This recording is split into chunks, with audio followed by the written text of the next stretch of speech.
does a kingdom collapse? Not in legend, not in myth, in real life.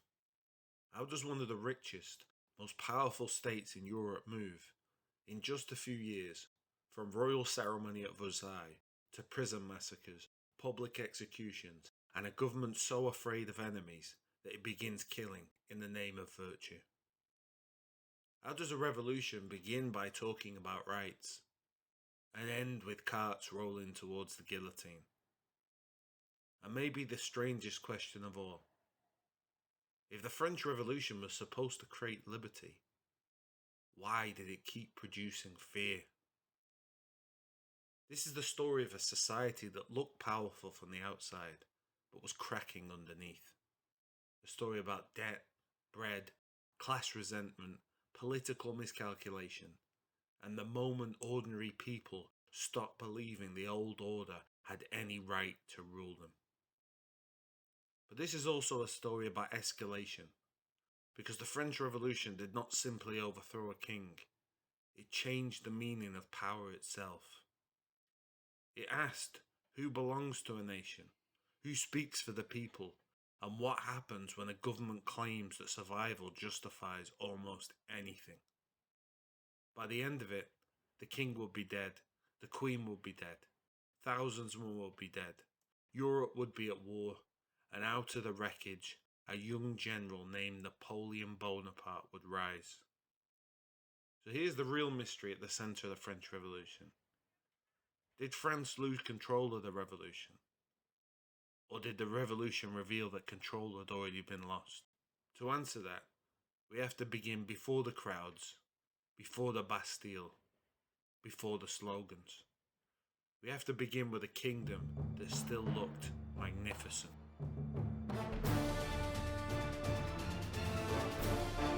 In the late 18th century, France was one of the great powers of Europe.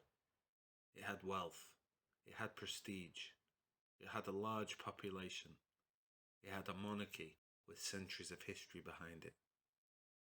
And at the centre of that monarchy stood Versailles, a palace designed not just to house the king, but to project an entire political universe. Splendour was not decoration, it was part of the system. It told everyone who ruled, who mattered, and how authority was meant to feel. But beyond the mirror-lined halls and elaborate rituals, the kingdom was not as strong as it seemed. French society was divided into what were called the three estates. The first estate was the clergy. The second estate was the nobility. The third estate was everyone else. And everyone else meant almost all of France. Peasants, urban workers, craftsmen, lawyers, merchants, professionals. Now on paper this sounds similar to an old-fashioned social classification, but in practice it shaped who paid taxes, who enjoyed exemptions, who held status, and who had influence. The clergy and the nobility held privileges that the third estate did not. That meant that the overwhelming majority of the population lived in a system where equality was not just a fact of life, it was built into law and custom. And France was not administrated in one smooth, modern, efficient way. It was a maze. Different regions had different legal traditions, offices could be purchased, local privileges complicated reform. The monarchy had enormous power, but power is not the same thing as effective control. So long before the revolution, France had a structural problem. It was a major kingdom, trying to function through an old order that was expensive, unequal, and increasingly hard to justify. Still, none of that automatically means revolution. Lots of societies are unequal. Lots of governments are inefficient. What turns frustration into rupture is usually crisis. And in France, crisis arrived on multiple fronts at once. The most immediate problem was money. The French monarchy was deeply in debt. Wars had cost enormous sums, and supporting the American War of Independence, more next week, had added even more pressure. France had helped weaken Britain, its great rival, but prestige did not pay the bills. The state required revenue. It required reform. It required a tax system that could actually sustain the kingdom. Herein lied the trap. Meaningful reform would mean asking privileged groups to give up some of their advantages. And the people with the most influence were often the people with the least desire to surrender privilege. So the monarchy found itself in a fatal position. It was too weak to force reform cleanly, too compromised to maintain the old system indefinitely, and too indebted to do nothing. At the same time, France was changing socially. The bourgeoisie, the professional and commercial classes had grown in wealth and confidence. Many were educated, many were ambitious. Many resented the idea that birth still mattered more than merit. Meanwhile, peasants carried heavy burdens in rents, dues, taxes, and obligations. Urban workers lived with insecurity, fluctuating wages, and rising prices. Even when they were not starving, they were vulnerable. It had changed how educated people discussed power, laws, rights, and legitimacy. Writers criticized arbitrary rule. They imagined public orders that rested not on divine right and tradition, on reason, citizenship, and the public good. That does not mean peasants in every village were reading political philosophy. It means the language of criticism had changed.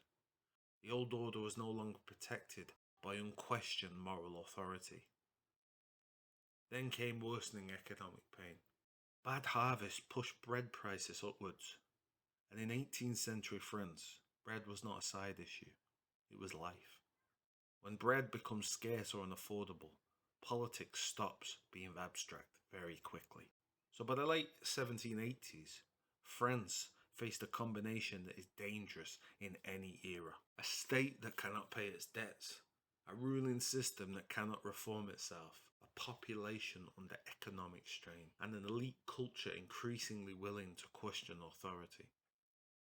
The kingdom still stood. The pressure inside it was building. In 1789, Louis XVI made a decision that was supposed to solve the crisis. Instead, it exposed it. He called the Estates General, a representative assembly that had not met since 1614.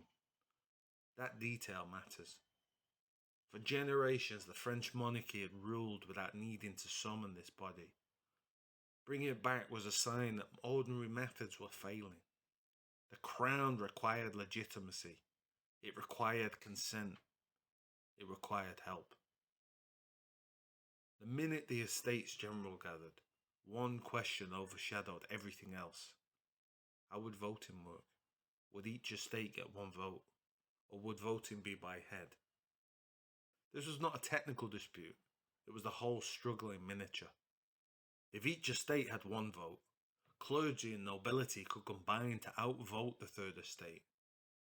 If voting happened by head, the third estate, representing the vast majority of the nation, might finally exert real weight. When the deadlock continued, the representatives of the third estate made a revolutionary move. They declared themselves the National Assembly. That statement changed the logic of power.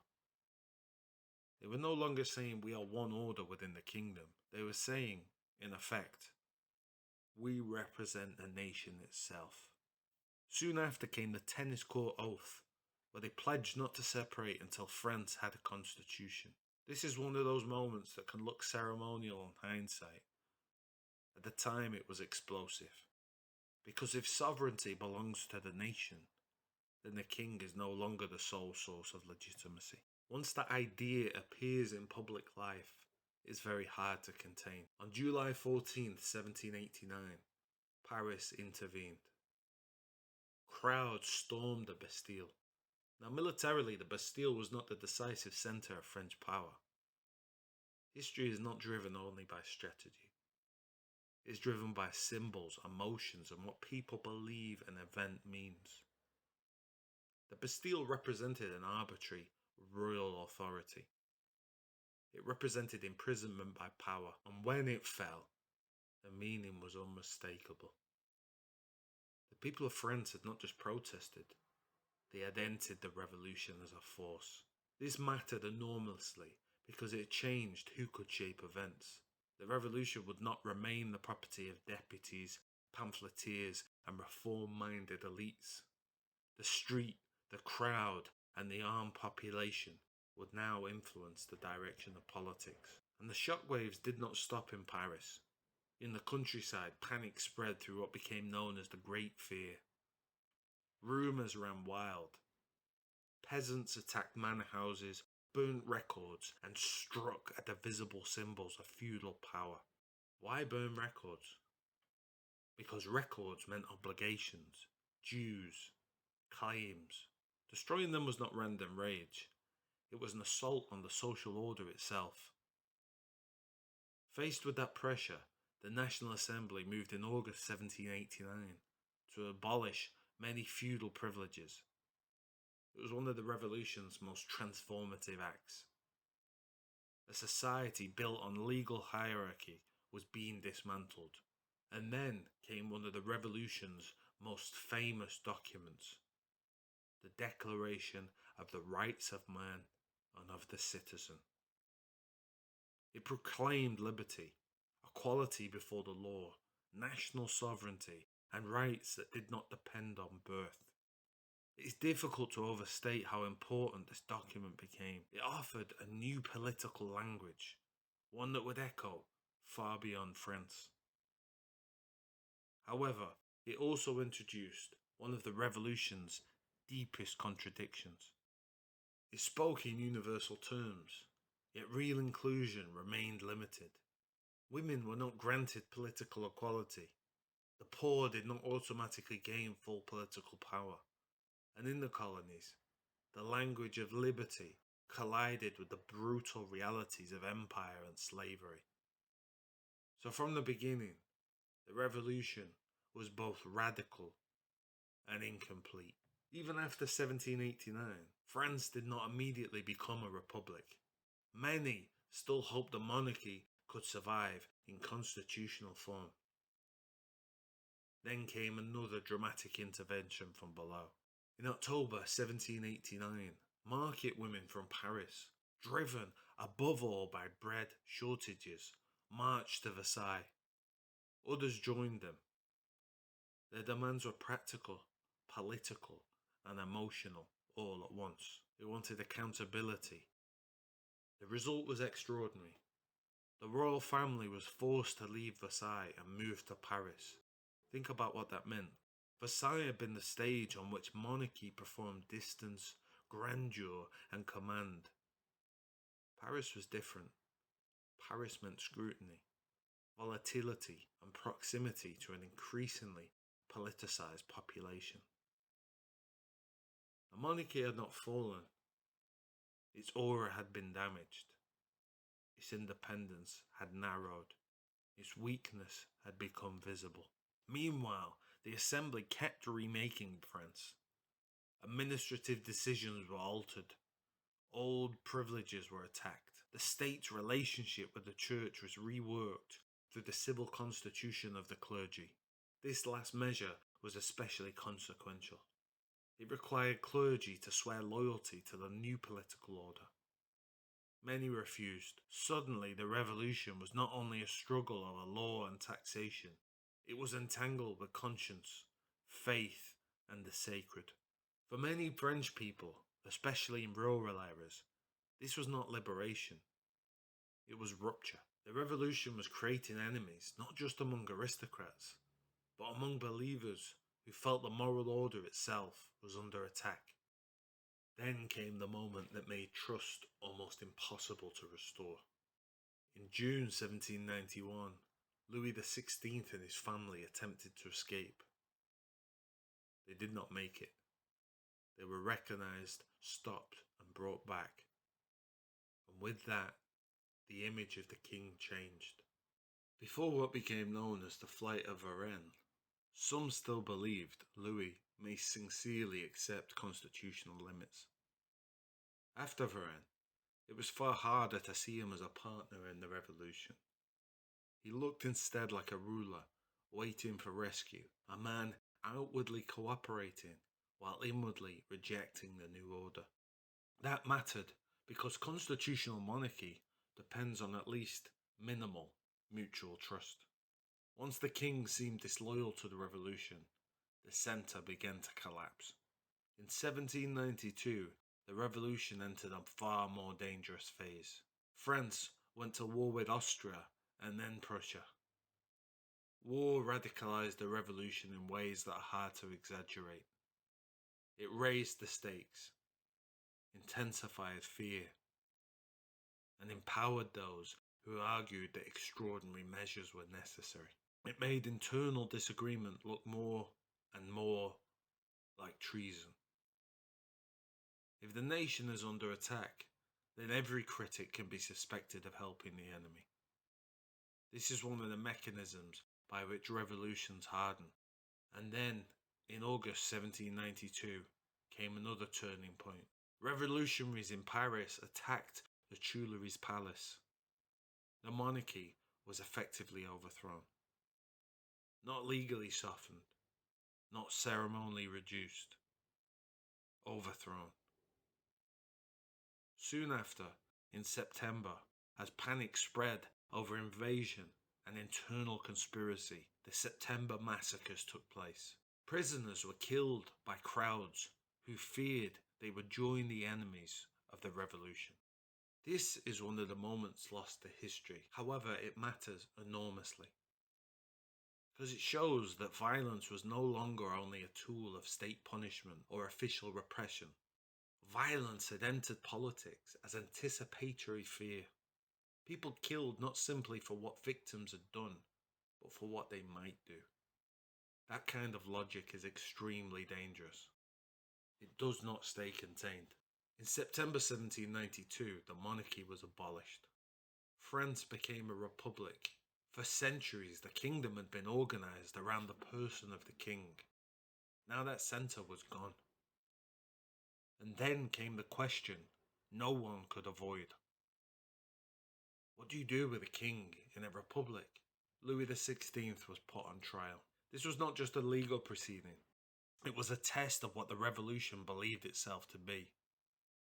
Was the former king a citizen subject to law? A traitor? A symbol too dangerous to leave alive? In January 1793, Louis was executed.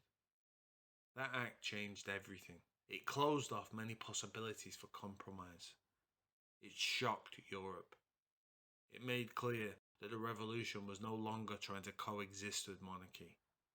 It had crossed the line from reforming royal power to annihilating it. And once the king was dead, politics in France became even more obsolete. There was no easy road back. After the king's execution, France faced mounting danger.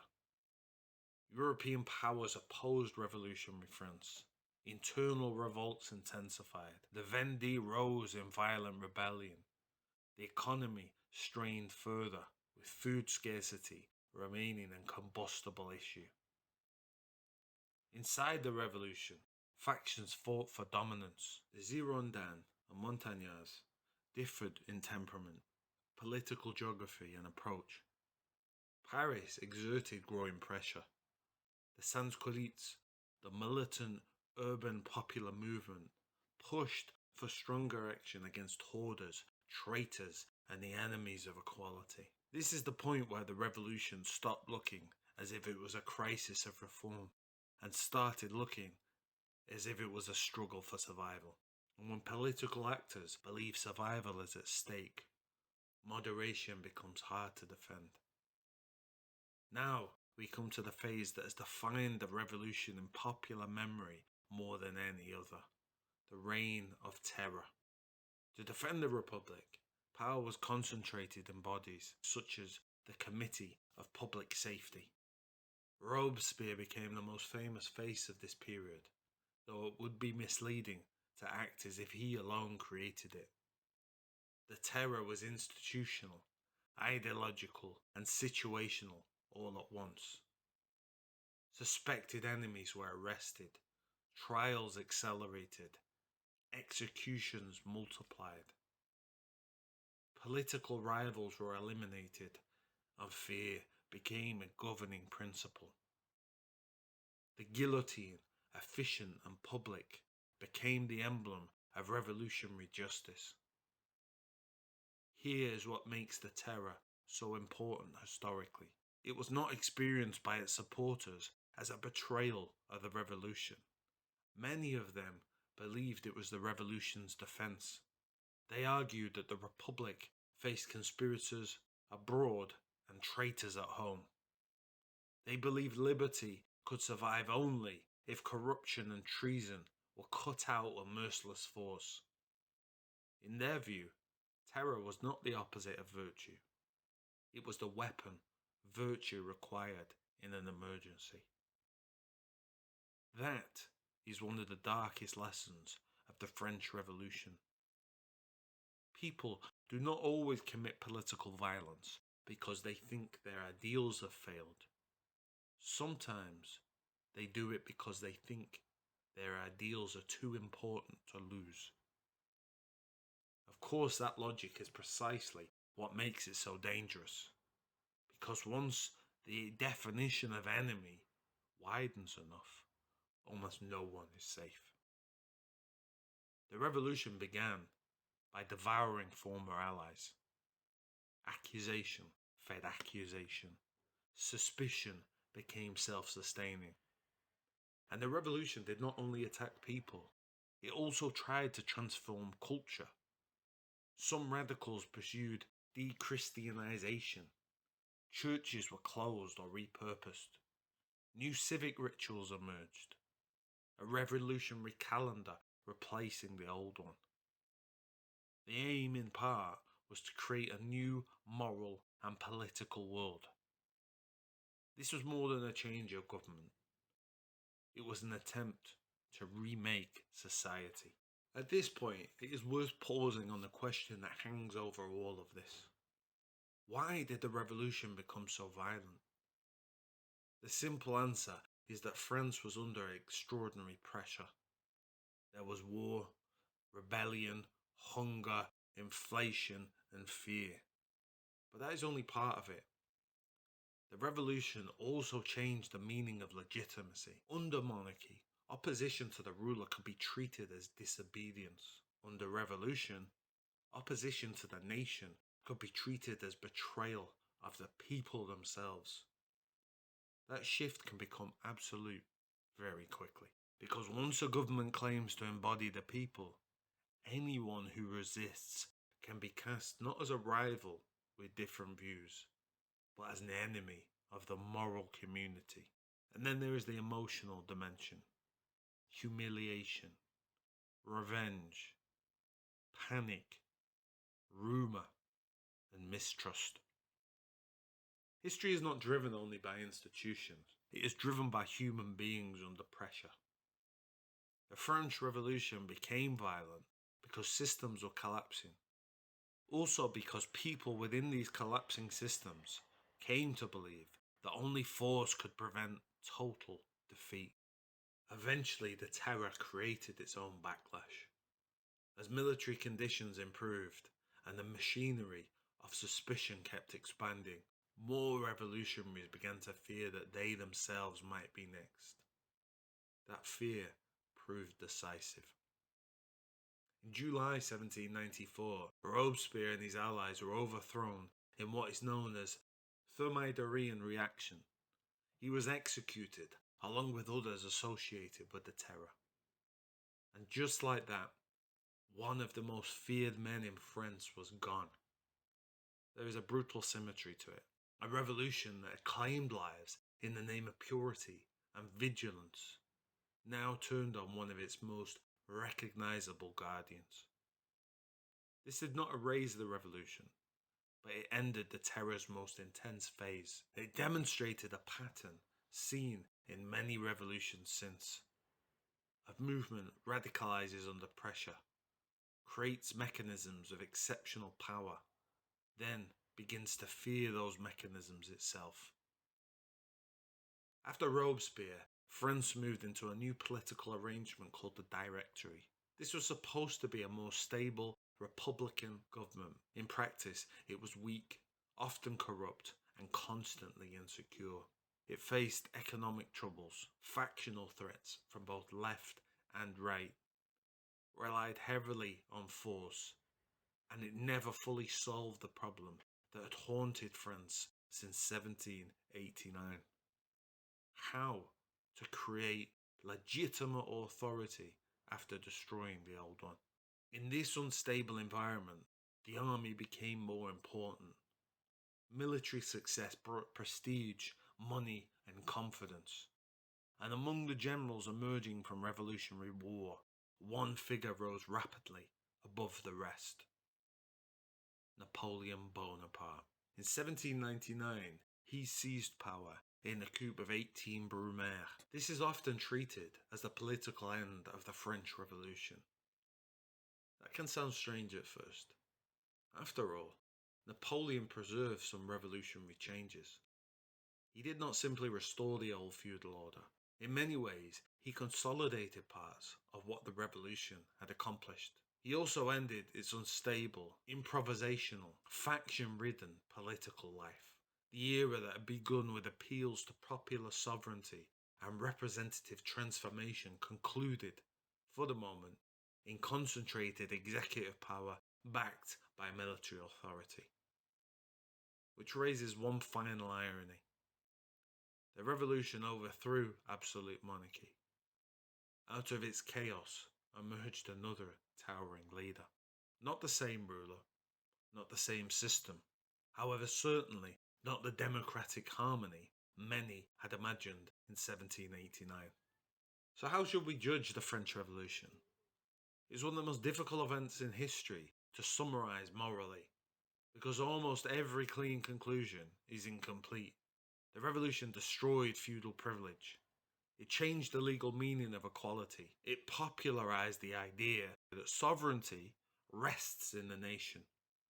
It transformed citizenship into a central political category. It shattered the assumption that old regimes were permanent. And it helped inaugurate the modern age of mass politics. That is an enormous legacy. At the same time, it showed how movements born in the language of rights can become instruments of coercion.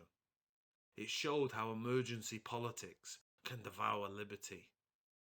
It showed that when a regime collapses faster than institutions can replace it, idealism and fear can combine in lethal ways. The French Revolution is not only the story of modern freedom, it is also the story of modern political danger.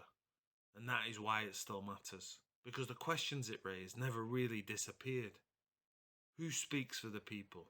Who counts as treason in a crisis? Can equality and liberty be protected at the same time? How far can a government go in the name of public survival? And once a society has destroyed the legitimacy of the old order, how does it stop the struggle over what comes next? Those are not 18th century questions alone. They are modern questions, maybe even permanent ones. When people think of the French Revolution, they often imagine a few familiar images: the Bastille, the guillotine, Marie Antoinette, Robespierre, Napoleon. The real power of the story is not in any single image. It is in the transformation underneath them. A kingdom built on hierarchy discovered that hierarchy was no longer believed in. A monarchy that had once embodied order found that it could not reform itself without weakening itself. A revolution that began by demanding rights discovered that rights do not automatically create stability. And a people who set out to reclaim sovereignty found that sovereignty is far more dangerous, far more unstable, and far more consequential than it sounds in theory. The French Revolution did not just change France. It changed the political imagination of the world, and maybe that is why it continues to fascinate us. Because it's not only a story about the fall of a king, it is a story about what happens when an entire society begins asking, all at once, a question that can never be safely half answered. Who has the right to rule? After being laid up for a week with illness, Sure, you can still hear it in my voice. I've come to realize how much of an absolute pleasure it is in order to be able to create these films. Let's keep on striving on this path forward, wherever it takes us. Best of luck to you, and I'll see you next week.